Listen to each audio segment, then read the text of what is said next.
Olá, bem-vindo ao Panorama, um espaço em que a democracia, os direitos humanos e as lutas sociais são um destaque. Você acompanha aqui reportagens exibidas no seu jornal, o Telejornal da TVT, com análises do ponto de vista do trabalhador e dos movimentos sociais. O Ministério Público Federal abriu investigação para apurar a morte do ex-líder do Partido Comunista Brasileiro, Carlos Marighella, fundador da Aliança Libertadora Nacional, ALN. Marighella foi assassinado há 47 anos em uma emboscada preparada pela polícia política a serviço da ditadura. Para militantes dos direitos humanos, a investigação é importante para resgatar a memória política e dar um recado claro. O país não deve tolerar mais qualquer tipo de perseguição, tortura e mortes por motivação política.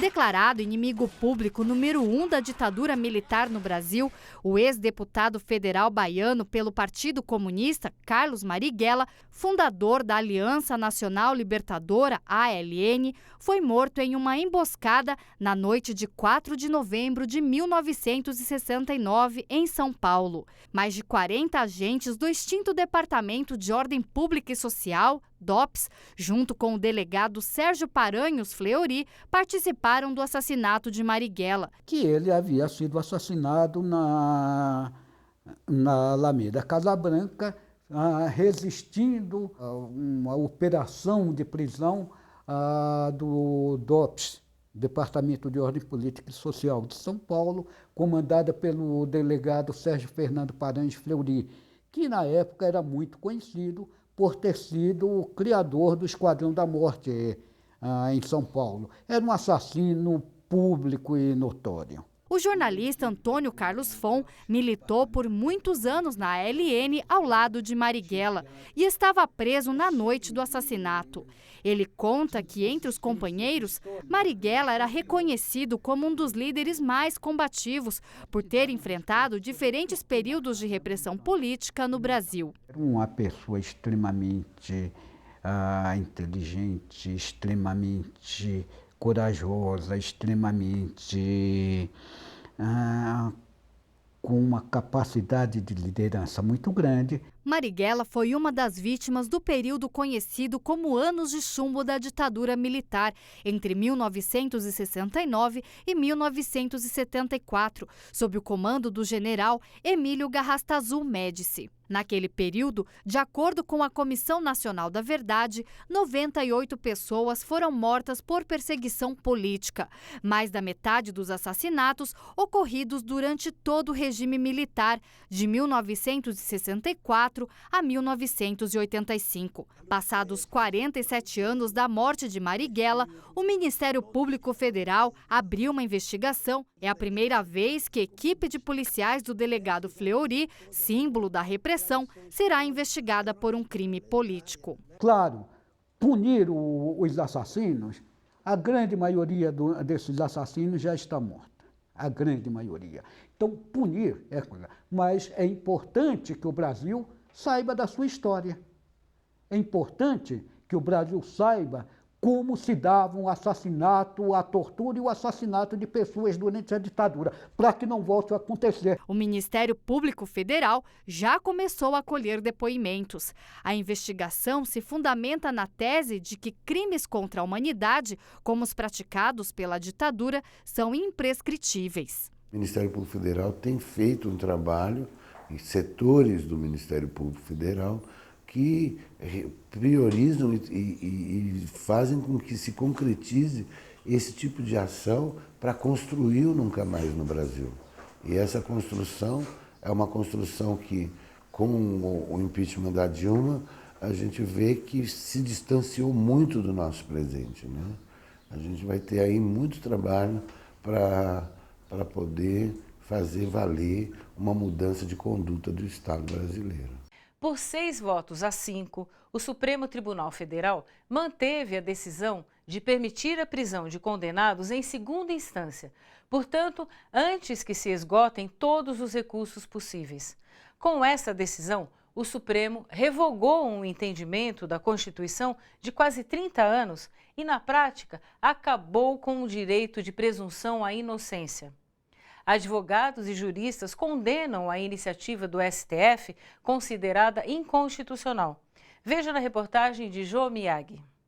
Em decisão polêmica, o STF, Supremo Tribunal Federal, decidiu que pessoas condenadas em segunda instância já podem ser presas. No Brasil, as ações são julgadas em primeira instância, com recursos na segunda instância, depois no Superior Tribunal de Justiça e, finalmente, no Supremo Tribunal Federal. Só então a pessoa é considerada culpada. Até agora, só depois de esgotados esses recursos, o réu ia para a prisão. Para o advogado Atom Fonfilho, a decisão do Supremo é um erro. Eu não tenho dúvida alguma de que seja inconstitucional a possibilidade de que seja executada prisão cautelar como antecipação da execução, como foi decidido pelo Supremo Tribunal Federal. Isso porque a Constituição é explícita em determinar que ninguém será considerado culpado até o trânsito em julgado da sentença condenatória. O professor de Direito Constitucional da PUC de São Paulo, Pedro Serrano, afirma que a decisão do STF é inconstitucional. Está lá na Constituição. Ninguém pode ser considerado culpado enquanto houver possibilidade de recurso. É uma decisão que contraria frontalmente a Constituição da República.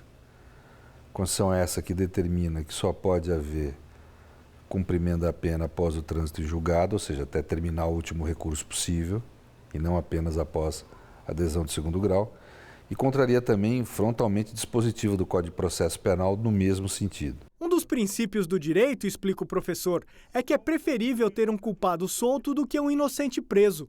A decisão do STF acaba com essa presunção de inocência. Você pode ter o sujeito preso e no futuro o recurso dele ser reconhecido e ao ser reconhecido ele ser declarado inocente, mas ter sido preso, perder um pedaço da vida que ninguém vai poder repor. Na decisão do STF, um dos argumentos usados pelos ministros é que prender em segunda instância vai reduzir a lentidão da justiça e diminuir a sensação de impunidade. Mas tanto Fonfilho quanto Pedro Serrano culpam o próprio judiciário pela morosidade e não a quantidade de recursos. A morosidade atual da justiça brasileira ele se reduz se forem reduzidas as burocracias, se a justiça for informatizada, se reduzir prazos onde o processo fica parado em cartório. Que juízes deixem de ganhar 79, 80 mil reais e haja mais funcionários também, mais oficiais de justiça para fazerem as intimações, mais funcionários para poderem também tocar todas as intimações que forem feitas no curso do processo.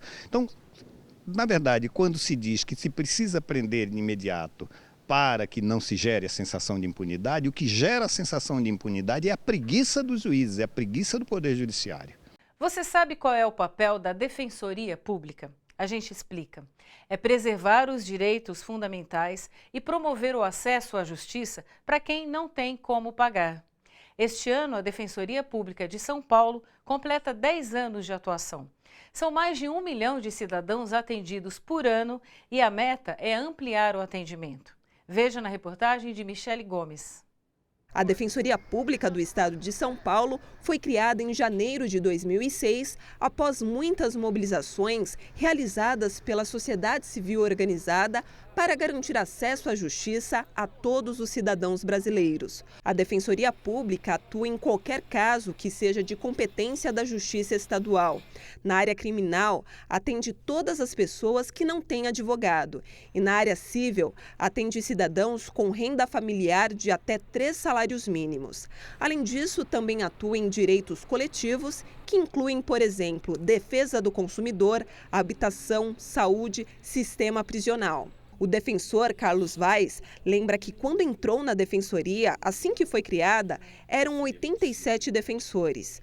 Hoje são 719, espalhados em 43 dos 645 municípios. Em média, são feitos 1.200.000 atendimentos por ano. O principal desafio é ampliar o atendimento para todo o estado de São Paulo. O nome Defensoria Pública mais forte do que muitas marcas de produtos, porque quando você fala em defensoria pública, quando uma pessoa diz para outra, para o seu vizinho, para o seu parente, eu vou na defensoria, eu fui atendido pela defensoria, o nome já fala, é defesa de direitos. A gente fala agora sobre a ação que o ator Alexandre Frota moveu contra a ex-ministra Eleonora Menniccucci de Políticas para as Mulheres. Já foi realizada em São Paulo a segunda e última audiência. Alexandre Frota entrou na justiça porque se sentiu ofendido pelo comentário da ex-ministra de que ele não só já assumiu ter estuprado, mas também fez apologia do estupro.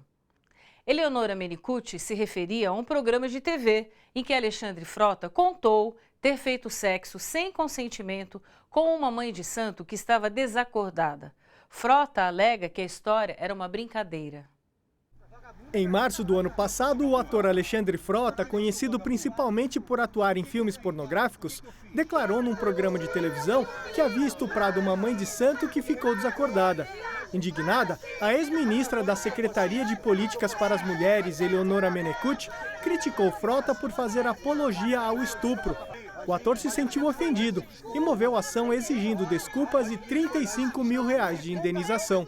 Alexandre Frota chegou fazendo provocações às manifestantes que já o esperavam na entrada do Fórum do Juizado Especial Cível, no centro de São Paulo. Pessoas como ele, que fazem e fizeram esse tipo de declaração, apoiando ou ironizando essa apologia de estupro, isso causa um mal tremendo para a nossa sociedade, pois ele, querendo ou não, ele é um formador de opinião, acaba reafirmando práticas machistas. Homens que não têm nenhum respeito pelas mulheres, pela condição da mulher. Isso é uma questão histórica, né? É uma luta histórica da igualdade, do direito e da liberdade, do respeito à mulher. A ex-ministra não pôde dar entrevista para não atrapalhar o processo, mas recebeu solidariedade de mulheres que se organizaram pela internet. É uma situação quase surrealista, né? Eu também não consigo compreender como é que há uma inversão tão grande, ela passa a ser, na verdade, a ré, né? Eu acho que representa bem os tempos que nós estamos vivendo, de um retrocesso, de posições cada vez mais fundamentalistas, né? De posições contra todas as conquistas que as mulheres conseguiram durante essas últimas décadas. Policiais militares não permitiram que as mulheres ficassem em frente ao fórum e elas reclamaram que foram proibidas de fazer barulho.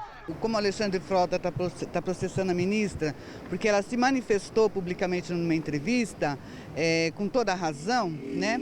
Também vale para dizer que ele quer calar as mulheres, ele quer calar as vozes de protesto contra a cultura do estupro. O jornalista esportivo Juca Kfouri foi uma das testemunhas de defesa de Eleonora Menniccucci. Ele ficou chocado com o vídeo de Alexandre Frota. Eu fui ser testemunha, eu me ofereci para ser testemunha da ministra Eleonora. Me ofereci para ser testemunha porque fiquei indignado ao ver o vídeo ao lado de minha filha, que ficou mais indignada ainda, por razões óbvias, e mais indignado ainda fiquei quando soube que ela estava sendo processada pelo autor da entrevista,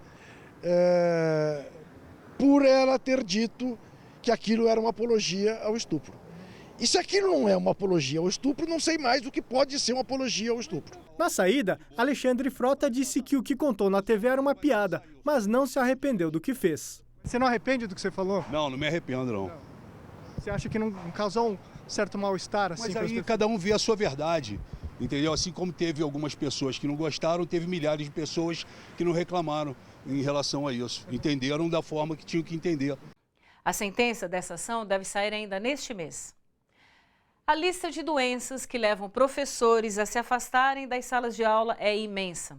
No próximo bloco, você acompanha um estudo divulgado em São Paulo com as principais causas do adoecimento desses profissionais. O Panorama volta já.